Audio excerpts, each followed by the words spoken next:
All right, two more from my move in 2019, October, November, from California to Washington State, back to Washington State. I'm Tanis Coralee Leonhardi, she, her, hers of Seattle, and I'm filming this Sunday, 5 May 2024. So the two things that I'll recap, reflect, / talk through the logistics of here are student email and Amazon student. So I was enrolled in university, and so with my moving back, I quit my jobs, quit my being a student kind of thing, and moved back in November 2019. Finished moving back mid-November 2019, back to Washington State here. And so with the student email, it was pretty straightforward, and it was communicated to us a number of times while we were there. Was you have 60 days, like from being, when you end at the university, it's like 60 days and then the email goes away. It was a fast turnover for that university. It was, I think, in the university before, it was a little bit longer of a grace period, but it was like 60 days.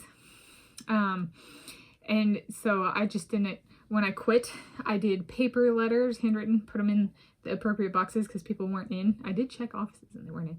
And so I put them in the middle boxes and in my keys and stuff like that. And then I just didn't check my email. 60 days, start now. Right. So it was that simple. Some schools have a system where you can actually pay and keep the email address for a number of years. The school I was at, I don't know. I was like, well, I'm not a student here and I didn't graduate. I quit with no degree. So I was just like, all right. And so that one was pretty straightforward. Because I remembered the really baseline procedure. And so that was student email. Fortunately, I did have another email address, Gmail account, from before the school I attended. So it was just, and I had actually foresight of eventually I'll be leaving this university, however I leave this university, so I should use my email more. And so I had kind of already started doing that. So it wasn't a complete shock to the system, so to speak. And I had been forwarding some of my work stuff to my other account and stuff like that. So it wasn't complete shocker to the system because I had already integrated it and that kind of stuff. And increased my usage of it. So it was not, yeah. So, and for some people, that was the only one, like personal emails. I didn't, there's some people I didn't ever use my school email with. I was just send it to my personal email. Right. So there we go. And then the second thing, Amazon student. So I got, Amazon student is like Amazon Prime, only a person, Amazon student was like $25 a year and Amazon Prime was like $75 a year or something like that. It was a discounted rate. And if there were additional perks different than Prime, then I did not use those. And so for that, it was, I no longer have Amazon Prime, but it was switching, because I don't, $75 per year is a lot for me currently. That's money I put towards car tabs, my vehicle registration instead. And so there was a transition though, and when I switched, there was like a prorated, if I've already paid for it, I still get my Amazon account through such and such date. Yes. So, yeah.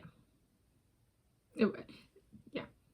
Which I learned. And I don't remember if I missed it or not.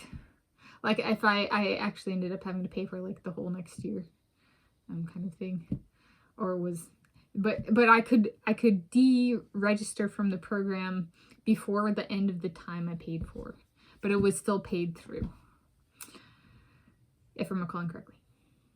There was something else I went through where it was prorated, and because I stopped early, and I don't remember if it was moving related or if it was something else, or I stopped something and I actually got part of my money back for the year I did not use. Part of the year I did not use. I don't remember if that was, I don't think that was moving related, but one of the two, right? Either paid through the end, but I think Amazon was the case of paid through the end, And then there was something else, I think, again, not moving related, where it was prorated, meaning I got the money back for the part of the year I hadn't paid for. Or I had paid for but wasn't going to use. Yeah. So a little bit about those 2 additional moving items I thought of. Student email and Amazon Student, which if moving and not a student, or if somebody's a student and they don't use their student email, it might not be an issue whatsoever. And if they did not enroll in the Amazon Student, then it might not be a problem whatsoever either. And I think those were university level for me, right? So I didn't have student email in high school, and Amazon Student, I don't even know if it existed when I was in high school. I'm that old. I was saying, born approximately 1993.